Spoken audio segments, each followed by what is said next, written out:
Hey, what's up? Answer some questions here by what's his name? Cringe Meme Pony. I think that's the name he's going by now. So answering these questions is four of them. You saw a video by Ring of Fire, Farron Cousins, and he had some questions. Even though I thought the video would have answered those questions, but I'm going to answer them. Maybe I can give a clearer yes and no thing here. So number one, do they produce masks here or abroad?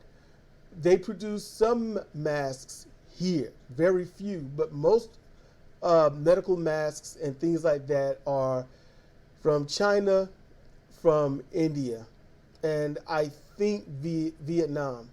I think those are the primary other areas to make medical masks and other masks that would definitely have aided a little bit in not contracting COVID-19.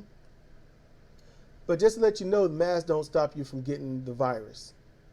Masks are a preventative to help you from spreading the virus, mostly. The mask, if you can breathe, you can catch it. That's really how this goes. They're microscopic. They're going to get into these little holes in the mask. And no mask is a facial sealant. So keep that in mind. It doesn't seal around the face. The mask will have gaps around the chin, above where the nose and eyes are. Even if you can press it down and, get that little, aluminum panel to conform to your nose, it's still going to come off a little bit. That's going to happen. So the masks are practically ineffective. And the dealings with the mask is that the people that were panicking the most, they bought up a lot, knowing that they're going to go, because they think that it's going to keep them 100% safe. So they'll wear the mask and go out at their leisure, not thinking this virus can get on their shirts, their shorts or pants, socks, shoes, the hairs on their arms. It can get, the hair on their head, the fur on their head. So you can go out with a mask on and have it completely sealed on your face. But when you come back in and take that mask off, it's on your hand. And the majority of people will not wash their hands or throw that mask away. And you throw that mask away, you might as well be gentle so you don't stir it up and knock it off the mask and it gets in the air into you. So you have to gently put the mask in the trash, go and wash your hands immediately. But most people take the mask off, scratch. That's what's going to happen. And then the second one, didn't Trump already use an act that allows him to tell companies to make certain items? No. He didn't. Currently, and for the past 2 months, this is why politicians are terrorists to me. Because while this pandemic is going on, all they've done is talk. All they've done is cast blame. All they've done is try to misdirect the blame. They're trying to make sure that they are not seen as fault or liable for this virus spreading. Even though Trump defunded one agency that can help prevent it and killed the first one that would have definitely got ahead of things. Basically, he undid what Obama did. So, you gotta wonder, that's a strong level of racism to undo some good stuff just because a black man did it. Yeah. That's a strong level of racism. And so no, he did not tell any companies to make certain items. He hasn't gotten there yet. But by the time he gets there, it'll probably be about June or July. It'll be too late. So then he asks, why am I worried about the government using this as an opportunity to force takeover companies? No company is going to take over another company because of this. And the government isn't going to take over other companies because they don't know how to run those companies. The government gets paid by these companies. You got to understand that.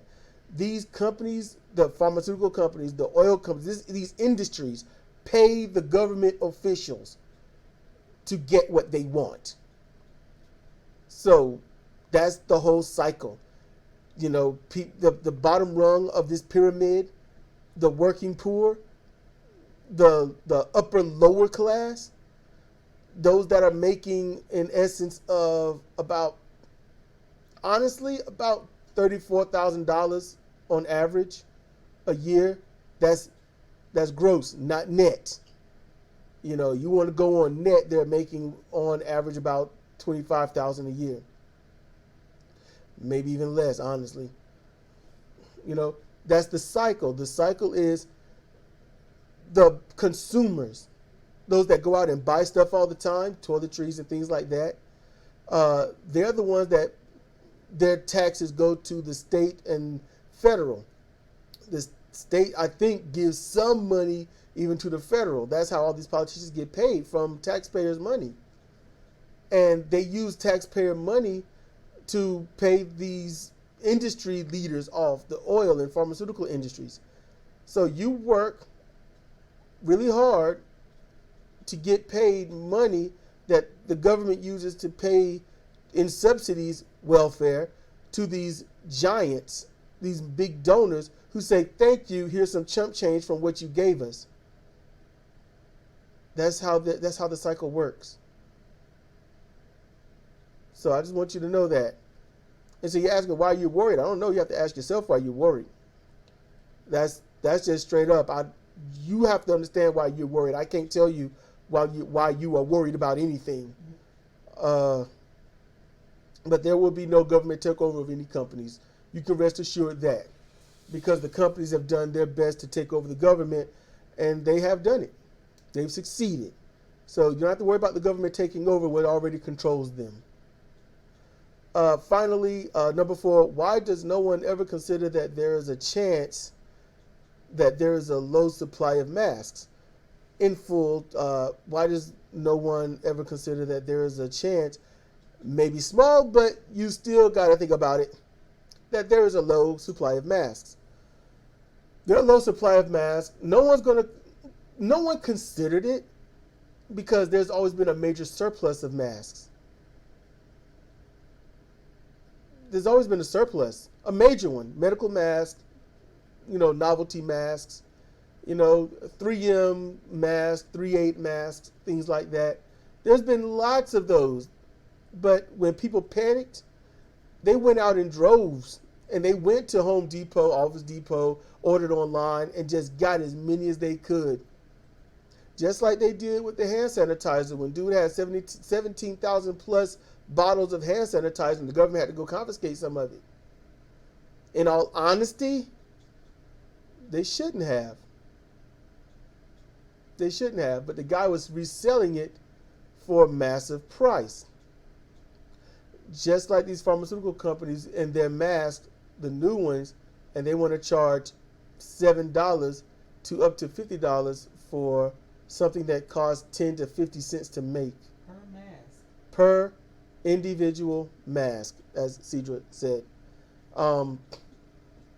So that's what is. There's already places in the Middle East, in Japan, they're coming up with ways to fight COVID-19, and that's good.